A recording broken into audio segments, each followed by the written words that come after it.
Central Virginia base that we broadcast to. So I made this commitment to the mayor. Andy Boenau works for the city in charge of public safety, pedestrian safety, traffic safety. And I said, listen, we're going to raise this up once a month. We're going to invite Andy to come on the show so we can remind everybody of the importance of paying attention as a driver, as a pedestrian. And he joins us this morning on News Radio WRVA. Andy, good morning. Good morning, Rich. Why aren't we doing this in studio so you can bring bagels and donuts? That would be a good idea. Actually, I'd probably go get Shorty's and have them deliver something for us. That'd be even better. All right. Kids are going back to school. Gary Hess has been reporting all morning long with a big smile on his face. Every kid listening like, oh, we go back to school. Drivers, though, are the ones that are really thinking about the kids going back to school because we've been able to get less traffic on the roads, less pedestrians going on. But as schools get ready to start, I think it's important we remind everybody, Andy, what we need to do when we have kids in the crosswalk and we have school zones. And let's raise the awareness of that this morning. Right. And one thing that we all know, I mean, if you're a parent, I'm a parent, that not only is the safety issue on us as parents who are driving, we're going to be in a hurry. So it's not just other kids in faraway neighborhoods. We're right in the middle of this. And then you add to the mix 16-year-old, 17-year-old kids who they're starting to drive themselves to school. So it's a time of year when we want to be extra, extra careful about how we're driving around the streets. And just remind each other, like there's a whole bunch of kids that are excited about summer. They're not necessarily focused on school starting up, but they are out and about like they haven't been before. But one thing I know we often talk about the dangers, and there certainly are in some areas dangerous street situations that we're working on improving. But it's tempting just nationwide for corporate media outlets to focus on danger and risks, especially when kids are involved. You and I are old enough to remember the fear campaigns that were warning kids about meeting strangers or listening to heavy metal or, God forbid, both. If you're the type of parent who wants your kids to be independent, then you'll like what I've got for you this morning. We all know what a school bus is, the big lumbering vehicle transporting kids from home to school and back again, like packages of cargo. Let me tell you about the bike bus. So Richmond's not the first in this, but we're excited to have 6 different bike buses at 4 different schools. A bike bus starts with just 1 or 2 students and a parent. They pedal outside of home to a nearby meetup spot, call it a bike bus stop, and then more kids join the ride. And then you get this group that's larger and larger of kids with some parents riding through the low-stress neighborhood streets. So the number of stops depends on the size of the neighborhood. But the idea is you get a bunch of young people building their confidence by learning how to get around safely on a bike. And these kids are getting physical activity and smiles on their face before they even get to school. So what better way to start your day than with a bike bus? So I share that with you all because it's an exciting thing that's going to be starting really soon. If you want to learn more, if you aren't familiar with a bike bus in your neighborhood, or you're wondering if there is one, or you want to start your own, email askpublicworks@rva.gov. We will connect you with our Safe Routes to School coordinator because we would love to see more of these. Like I said, we've got 6 of these right now at 4 different schools. And how great would that be if neighborhoods throughout the city had this sort of thing going on? So do they come riding to school like in a pack, like a Tour de France? Exactly, but with more laughing and giggling and smiles on their faces. You get the opportunity as parents to chat with each other once the kids get there.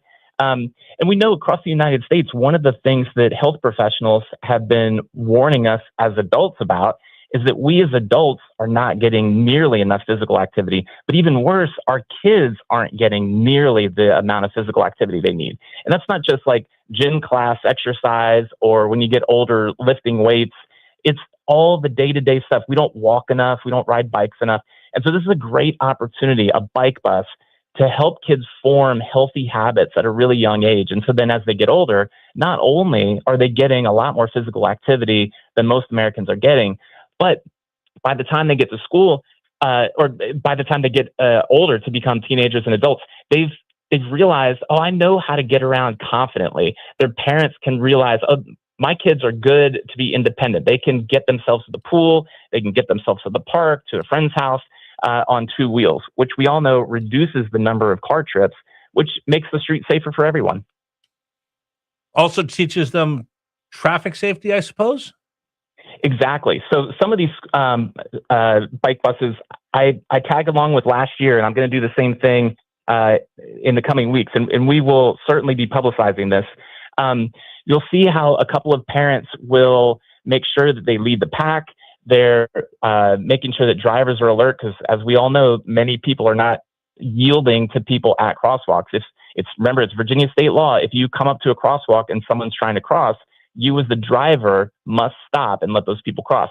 So you have parents guiding, and then along the way, you also have parents teaching the kids, saying out loud what it is they're looking for, which directions on the street they're looking for, how they're making sure that they're paying attention to doors opening and closing as people are getting ready to head out for their days.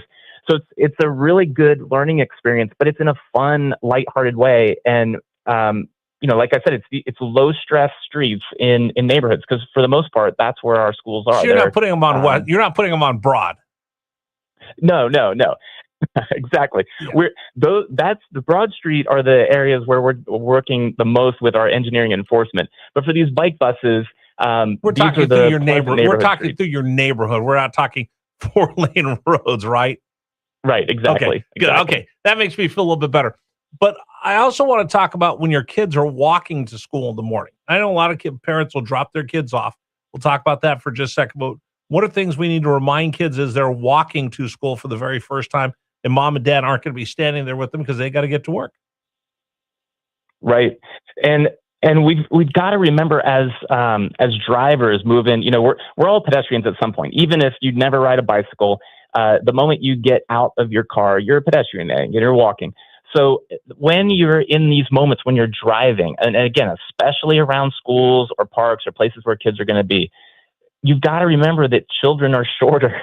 You can't see them the same way that you can see an adult. So not only is a child going to be making less than mature decisions sometimes, it's hard to see them. So all the more reason for us to be slowing down when we're driving. And, if you're inside city limits, or in a neighborhood street in the counties, chances are the speed limit is 25 miles an hour or close to it. So you should be going slowly anyway.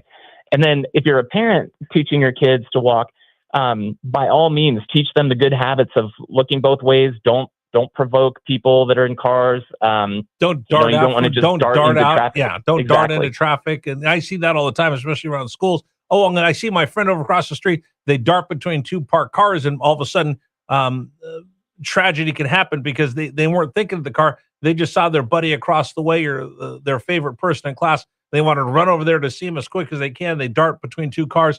And then that's when you put people in danger. Right.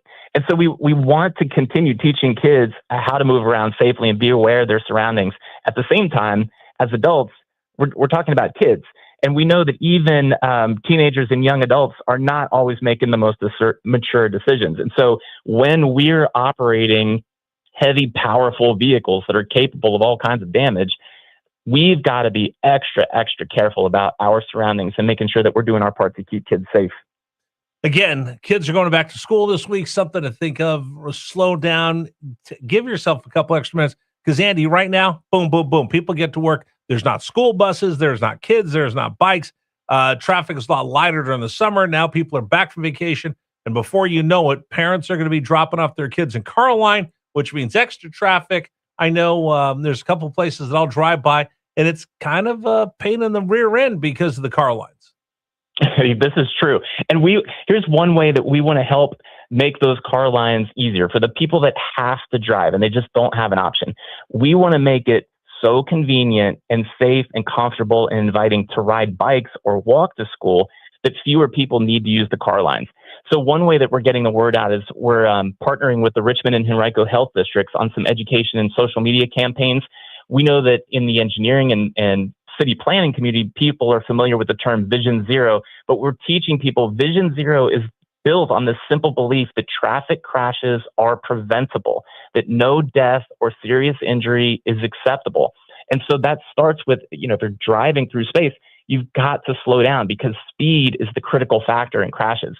So on that engineering side that help people slow down, there's several things that we've been doing around schools. Swansboro Elementary has a new traffic signal. They've got raised crosswalks. There's a lowered speed limit. Bouchal Middle has new bike lanes on Hopkins Road and Warwick Road with a new protected intersection. Jank Road project is about to create a new shared use path for Lucille Brown Middle and Red Elementary and Westover Hills Elementary. Big exciting trails, the James River Branch Trail and Crooked Branch Trail, are connecting neighborhoods to Richmond's High School for the Arts. Patterson Avenue is extending biking to Albert Hill Middle School. We've got, of course, the traffic calming on Main and Cary that's been highly publicized. That gives students safer access to Dogwood Middle School because people are driving on the busy streets like Main and Cary are now slowing down. And we're making sure little things are taken care of, like the signs are correct and in the right place. We just installed or replaced almost 400 signs with another 100 coming soon. So there's a ton of work being done to not only on the engineering side, but on the education and I'll say education and PSA type front. Andy Boenau joining us this morning on Richmond's Morning News. Just again, give them a break, slow down, take off a little bit sooner, and get everybody to work and to school safely. Andy, thanks so much. I'll check in with you later. All right, let me leave you with one last thing. Everyone's been asking for the DOT to share more information. I'm happy to report we have a weekly newsletter every single Tuesday. If you go to rva.gov/rdot, rva.gov/rdot, you can sign up for our weekly newsletter every single Tuesday. Perfect. Thank you so much, Andy. We'll catch up with you soon. Andy Boenau joining us in the city of Richmond. Again, kids are back in school this week. Let's be careful. Today's program is brought to you in part by our friends at Men's Wellness Center. So, guys, yeah, that's that sound you make. And I'm not sure if that's a good sound or a bad sound. Sometimes it's just frustration and stress. That's how you handle it. Maybe it's just something more than that. Because once you hit 40, you just don't feel like yourself anymore. You're tired. You're not as sharp as you were. Your confidence is shot. You don't want to spend any time alone with your significant other. We get it. It happens. You're not alone, but who do you talk to? Well, Men's Wellness Centers is here for you. 3 locations, right here in Richmond, Glen Allen, Virginia Beach, Newport News. 10 years they've been around. Guys walked in making that same sound. They walk out going, okay, I know what's going on. Find out what your testosterone level is. And if you need to,